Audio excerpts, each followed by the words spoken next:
हम अपनी सोच और संसार की मान्यता के अनुसार अपने विचार बनाते हैं। जैसे सत्य कहना धर्म है, असत्य कहना पाप, सहनशीलता धर्म है और क्रोध करना अधर्म, उपकार करना, जीवों पर दया करना धर्म है और निष्ठुर होना अधर्म।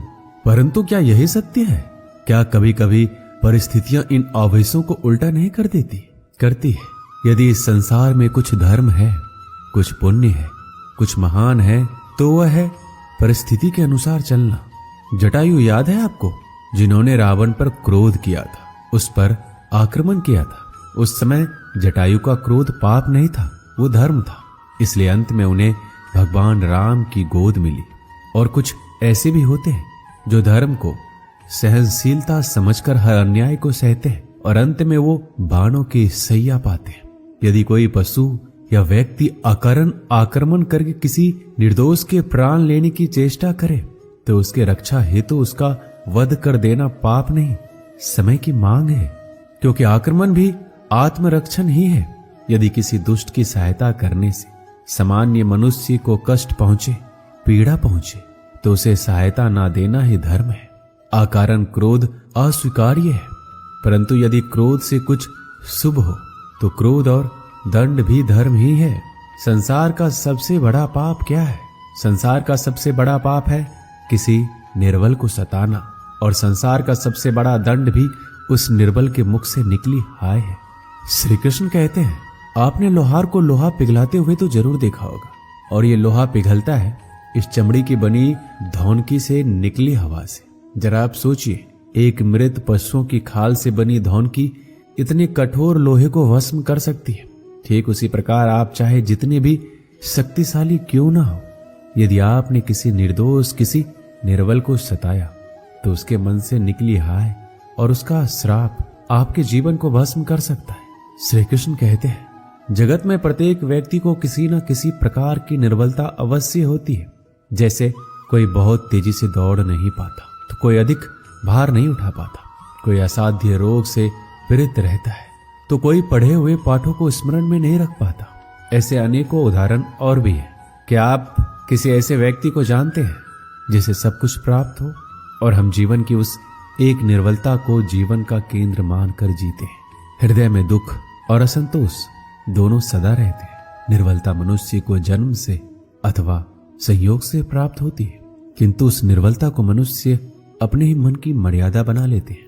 किंतु कुछ व्यक्ति ऐसे भी होते हैं जो अपने पुरुषार्थ और शर्म से उस निर्बलता को पराजित कर देते हैं। क्या भेद है उनमें और अन्य लोगों में? क्या आपने कभी विचार किया है?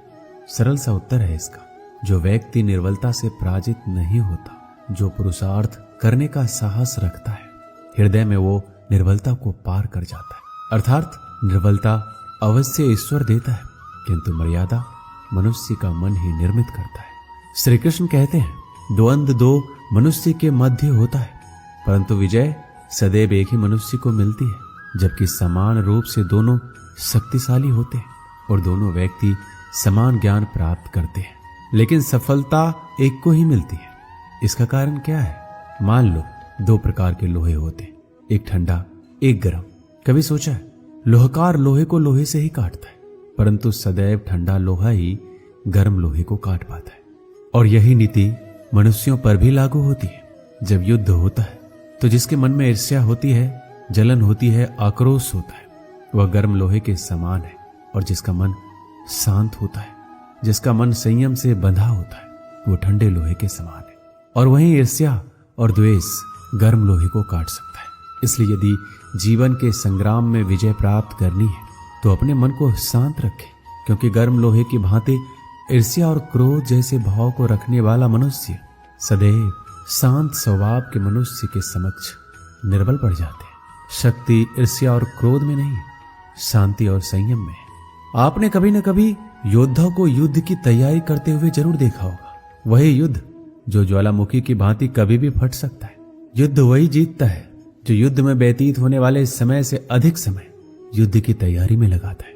जो योद्धा अभ्यास क्षेत्र में जितना अधिक समय देगा, रणभूमि में उतना ही कम रक्त बहेगा। एक समान लोहा और तीखी तलवार में अंतर यही है कि एक तीखी तलवार को कड़ी अग्नि परीक्षा से होकर गुजरना पड़ता है। लोहकार की मार खानी पड़ती है। एक तलवार जितनी पीड़ा सहेगी उसका वार उतना ही प्रबल होता है। इसलिए पीड़ा से घबराएं नहीं, उसका सामना करें, उसका अभ्यास करें, क्योंकि यही अभ्यास जीवन के युद्ध में आपको विजयश्री बना सकता है। श्री कृष्ण कहते हैं, यदि आगे बढ़ना है तो अपनों का साथ दो। और ये बात सत्य भी है, और अपनों का साथ देना ही चाहिए। परंतु साथ देने से पूर्व ये अवश्य पहचान लेना चाहिए कि अपने हैं कौन। क्या अपने वही होते हैं जिनके साथ हमारा रक्त संबंध होता है, या अपने मित्र, या अपने वो होते हैं जो हमें सत्कार्य के लिए प्रेरित करें, हमें आगे बढ़ाएं, हमारा साथ दे, और न कि वो जिनका साथ देने से समाज का नाश हो, धर्म की हानि हो, और सदैव साथ रहकर भी सगे नहीं होते, या वो जो सदैव साथ रहकर भी सगे नहीं होते। इसलिए जब भी अपनों की परिभाषा का चुनाव करें तो उन्हें अपना माने जो आपका साथ दे, उन्हें नहीं जो हमें अज्ञान के मार्ग पर ले जाए। श्री कृष्ण कहते हैं, सीमा एक रेखा ही नहीं, एक परिभाषा भी है। सीमा हर किसी की होती है, प्रेम की, धैर्य की, मित्रता की और शत्रुता की भी। और जो सदैव सीमा में बंधे रहते हैं वो समान मनुष्य बनकर रह जाते हैं। परंतु जो समय आने पर सीमा तोड़ देते हैं वही भविष्य बनाते हैं, क्योंकि सीमा केवल आपको मर्यादा में नहीं रखती है, आपको बांधती भी है।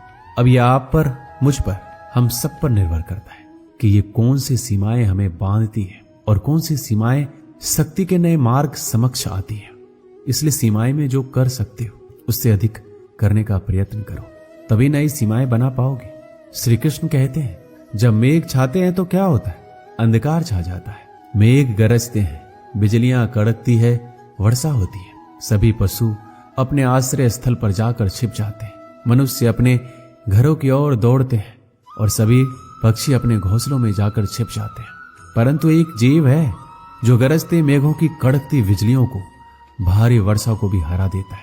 वो जीव है बाज, क्योंकि वो समस्या की जड़ों से ऊपर उड़ता है। वो गरजते मेघों से, कड़कती बिजलियों से, भारी वर्षा से ऊपर उड़ता है। इनमें यही अंतर है हारने वालों में और जीतने वालों में। ये युद्ध हार और जीत का नहीं, समस्या और सोच का है। यदि आपने सोच को छोटी रखी तो समस्या बड़ी हो जाएगी, और यदि आपने सोच को बड़ी रखी तो समस्या छोटी। श्री कृष्ण कहते हैं, भाग्य क्या है, जो आपने किया उसे भोगना भाग्य है, या जो आपके पूर्वजों ने किया उसका फल भाग्य है? नहीं, भाग्य वही है जो आपने किया, क्योंकि हर मनुष्य को अपने कर्मों के फल भुगतने होते हैं। इसलिए यदि जीवन में कुछ भी करें तो उस पर अपनी दृष्टि अवश्य रखें, क्योंकि आपके एक कर्म का फल आपका भविष्य बदल सकता है। हम वही बनते हैं जो हम चुनते हैं, क्योंकि वही हमारा भाग्य बनता है। मनुष्य सुंदरता से आकर्षित होता है, उससे प्रेम करता है। ऐसा ही होता है ना? क्या आप ऐसा नहीं करते? करते हैं। तो सुंदर और असुंदर की परिभाषा क्या है? इस आकर्षण और विकर्षण का कारण क्या है? कभी सोचा है कि जिससे आप प्रेम करते हैं, जिसके प्रति आप आकर्षित होते हैं, अचानक से उसके मन में वितृष्णा आ जाती है, और जिसके प्रति घृणा होती है उसके लिए एकाएक आपके मन में प्रेम उमड़ आता है। और इसका सबसे बड़ा कारण पता है क्या है? दृष्टिकोण। क्योंकि सुंदरता आपके मन में होती है, सोच में होती है, आपके दृष्टिकोण में होती है। इसलिए किसी को कीचड़ में खिला हुआ कमल सुंदर लगता है, और किसी को निर्मल चंद्रमा में भी कलंक का धब्बा दिख जाता है। यदि आपको सुंदरता अनुभव करनी है तो हर पल आनंद में रहना है, तो आप अपने दृष्टिकोण को सुंदर बनाएं, और अपने आप सब कुछ सुंदर बन जाएगा। श्री कृष्ण कहते हैं, स्वर्ण, सज्जन पुरुष और परोपकारी मनुष्यों की गति एक समान होती है। यदि स्वर्ण टूट जाए तो उसे गर्म करके फिर से जोड़ा जा सकता है। ठीक उसी प्रकार मतभेद होने के पश्चात भी एक सज्जन पुरुष और महान पुरुष फिर से मित्र बन जाते हैं। परंतु दुर्जन, दुष्ट, माटी से बने लोग उस पके हुए मटके के समान होते हैं कि एक बार उसमें दरार आ जाए तो स्वयं ही स्वयं का सर्वनाश कर लेते हैं। इसलिए मित्रता केवल सज्जनों से ही करें, ताकि मतभेद ना हो। दुष्टों का समूह अपना नाश स्वयं ही कर लेता है। यदि कोयले की खान में जाओ तो चाहे जितनी भी सावधानी बरतो, वस्त्र पर कालिख लगी जाती है। इसलिए दुष्ट मित्रों से सावधान। सज्जन शत्रु प्रत्येक परिस्थिति में श्रेष्ठ है। प्रत्येक मनुष्य सफलता पाने के लिए कार्य करता है। कुछ सफल होते हैं, कुछ नहीं होते, और जो सफल नहीं होते वो सदा अपनी असफलता का कारण या तो अपनी परिस्थितियों को बताते हैं या अपने सहयोगियों को दोषी ठहराते हैं। परंतु क्या वास्तविकता में ऐसा ही होता है? क्या कोई परिस्थिति या कोई व्यक्ति किसी की असफलता का कारण बन सकते हैं? उत्तर है हाँ भी और ना भी। कैसे? आपने तितली को देखा होगा, आपने एक मक्खी को भी देखा होगा। प्रकृति ने दोनों को समान गुण दिए हैं रसपान करने का, लेकिन एक तितली जो फूलों पर जाकर उसका रस लेती है और इस अवस्था में नए फूल खिलने की व्यवस्था भी करती है, और मक्खी घाव पर बैठती है, घाव को सराहती और रोग भी फैलाती है। यदि इसमें किसी बात का अंतर है तो केवल सोच का। यदि आप उचित मार्ग चुनेंगे तो आपको सफलता अवश्य मिलेगा, आप में उत्साह बढ़ेगा, और यदि आप अनुचित मार्ग चुनेंगे तो आपको असफलता मिलेगी, निराशा मिलेगी। अब उचित मार्ग चुनना है या अनुचित मार्ग, यह निर्णय तो आप पर निर्भर करता है। एक बार गिद्धों का झुंड उड़ता उड़ता एक टापू पर जा पहुंचा। वह टापू समुद्र के बीचों बीच स्थित था। वहां ढेर सारी मछलियां, मेढक और समुद्री जीव थे। इस प्रकार गिद्धों को वहां खाने पीने की कोई कमी नहीं थी। सबसे अच्छी बात यह थी कि वहां गिद्धों का शिकार करने वाला कोई जंगली जानवर नहीं था। गिद्ध वहां बहुत खुश थे। इतना आराम का जीवन उन्होंने पहले नहीं देखा था। उस झुंड में अधिकांश गिद्ध युवा थे। वो सोचने लगे अब जीवन भर इसी टापू पर रहना है, यहां से कहीं नहीं जाना है, क्योंकि इतना आरामदायक जीवन कहीं नहीं मिलेगा। लेकिन उन सब के बीच में एक बूढ़ा गिद्ध भी था। वह जब युवा गिद्धों को देखता तो चिंता में पड़ जाता। वह सोचता कि यहाँ के आरामदायक जीवन इन युवा गिद्धों पर क्या असर पड़ेगा, क्या यह वास्तविक जीवन का अर्थ समझ पाएंगे। यहाँ इनके सामने किसी प्रकार की चुनौती नहीं है। ऐसे में जब कभी मुसीबत इनके सामने आ गई तो ये कैसे उसका मुकाबला करेंगे। बहुत सोचने के बाद एक दिन बूढ़े गिद्ध ने सभी गिद्धों की सभा बुलाई। अपनी चिंता जताते हुए सबसे बोला, इस टापू में रहते हुए हमें बहुत दिन हो गए हैं। मेरे विचार से हमें वापस उसी जंगल में चलना चाहिए जहां से हम आए हैं। यहाँ हम बिना चुनौती का जीवन जी रहे हैं। ऐसे में हम कभी भी मुसीबत के लिए तैयार नहीं हो पाएंगे। युवा गिद्धों ने उसकी बात सुनकर अनसुनी कर दी। उन्हें लगा कि बढ़ती उम्र के असर से बूढ़ा गिद्ध सठिया गया है, इसलिए ऐसी बेकार की बातें कर रहा है। उन्होंने टापू की आराम की जिंदगी छोड़कर जाने से मना कर दिया। बूढ़े गिद्ध ने उन्हें समझाने की कोशिश की, तुम सब ध्यान नहीं दे रहे कि आराम के आदी हो जाने के कारण तुम लोग उड़ना तक भूल चुके हो। ऐसे में मुसीबत आई तो क्या करोगे। मेरी बात मानो, मेरे साथ चलो। लेकिन किसी ने बूढ़े गिद्ध की बात नहीं मानी। बूढ़ा गिद्ध अकेला ही वहां से चला गया। कुछ महीने बीते। एक दिन बूढ़े गिद्ध ने टापू पर गए गिद्धों की खोज खबर लेने की सोची और उड़ता उड़ता उस टापू पर पहुंचा। टापू पर जाकर उसने देखा वहां का नजारा बदला हुआ था। जहां देखो वहां गिद्धों की लाशें पड़ी हुई थी। कई गिद्ध लहूलुहान और घायल पड़े हुए थे। हैरान बूढ़े गिद्ध ने एक घायल गिद्ध से पूछा, ये क्या हो गया, तुम लोगों की ये हालत कैसे हुई। घायल गिद्ध ने बताया, आपके जाने के बाद हम इस टापू पर बड़े मजे की जिंदगी जी रहे थे, लेकिन एक दिन एक जहाज यहाँ आया। उस जहाज ने यहाँ चीते छोड़ दिए।